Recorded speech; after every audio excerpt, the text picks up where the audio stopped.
Hello, dear friends, and welcome to this episode, which will be about diabetes and holidays. In another episode, we have talked more about traveling, so I will not talk so much about traveling in this episode.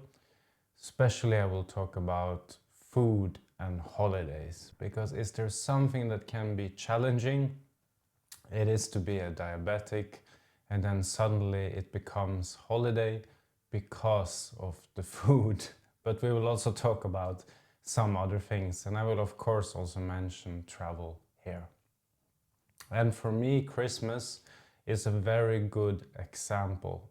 There is so much food, so much candy, so much sweets, and so much sitting that it can be very challenging in these times to have diabetes because of the blood sugar. And especially in these times, for me, it's a bit higher than average, which is a bit unfortunate. For example, for us, my family, and Christmas starts with that in the morning we get this Christmas sock, and it's filled with, for example, candies, chocolate bars, sweet nuts, and so on, like these caramel almonds. So already from the start, it is a lot of sweet stuff. And then it's often common meals with a lot of nice stuff, but a lot of carbohydrates. Bread with a lot of different spreads, very nice ones. And then maybe porridge, for lunch with also a lot of carbohydrates, sugar on top. And then huge Christmas dinner, and then after a lot of cakes and again sweets, and it kind of never ends. The next day, the other days in the holidays, often similar. A lot of food, a lot of cake, a lot of sweets, and not so much activity. And that can be very hard on the blood sugar. And the same with other holidays like Easter. For us, it's also a lot of the same food, cake, sweets. And of course, I'm sure in other countries there are different holidays with similar problems when you're a diabetic. So for me, what to do has been that I have tried to avoid a bit all the carbohydrates because of there is so many different types of food. I try personally to avoid a bit the really carbohydrate rich food. So a little bit less cake, a little bit less sweet, a little bit more of the different type of vegetable, nice meats or similar products, I guess, if you're a vegetarian, like cheese. If you're a vegan, maybe nuts or other things. But again, I try to avoid some of the carbohydrates because it can be a lot of carbohydrates and it can be way too much carbohydrates. Also, I've been noticing every Christmas that I gain some weight. So I also try to maybe skip a meal if it's not like a common family meal, or have something very, very light or which not includes carbohydrates. For example, just a carrot or just some nuts, just something if I'm really hungry, or else I just skip the meal entirely because I know there will be a huge common lunch, a huge common dinner, and that's more than enough for that day. It also makes it easier, since I take insulin for the night, that I don't need to take huge amounts, which can go wrong both up and down, but that I can take somehow similar amounts that I normally take when I eat 4 meals a day. And now I just eat 2 huge meals a day. But maybe in the nighttime, I need to take approximately the same insulin that I need to do on every other day. So that is also something I really try. And of course, it is to get some activity, to just sit around and eat a lot. It's not good for me at all. So just a walk, do some body exercise like yoga on YouTube, or just something to keep the body moving. It's also for me very helpful when it comes to regulate the blood sugar.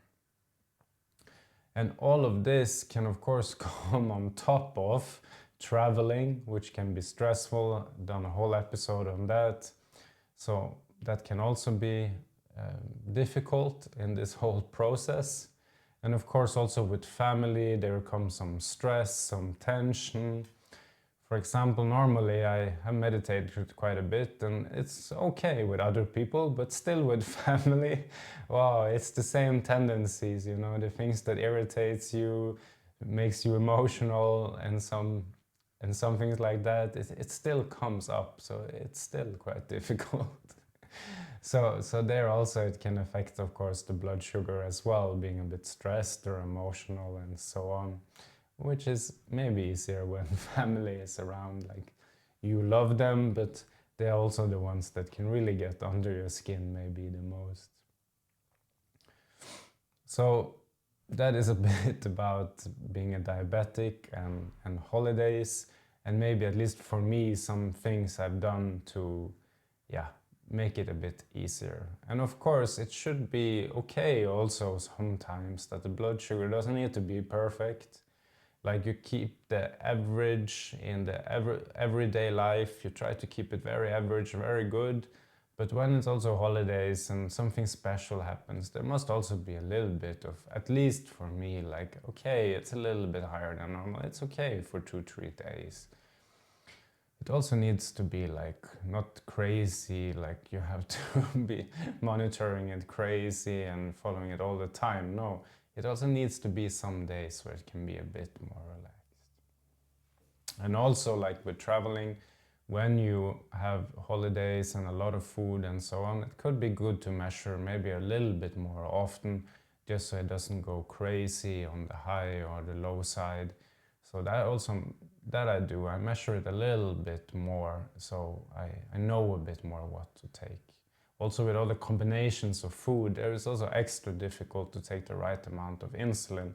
So to check a bit more often, okay, I took a little bit too much, a little bit too little, can also be quite okay. And of course with alcohol, some alcohol, especially when there's not too much sugar in it, can also make the blood sugar go a bit lower. So this is also something one needs to think about. If one has beer for the Christmas dinner, if one has wine or a glass of something stronger spirits, then maybe one also needs to take a little bit different type of insulin, which also then one can maybe be a bit smart about. Like maybe if one likes both wine or beer, one drinks wine instead of beer for the dinner, which will already spike your insulin crazy, like maybe not a sweet wine, but a more dry wine and so on. So there one can also plan a little bit as well. And for me, it also helps a lot when I don't eat exactly before I go to bed. It can be difficult, of course, if you have a very light meal, but if it's possible, at least for me, it helps a lot to have 2-3 hours for my blood sugar to stabilize before I go to bed and take nighttime insulin. So it can also, if possible, be a nice way of having more control. So thank you very much, guys, for listening to me. It's always nice. See you soon.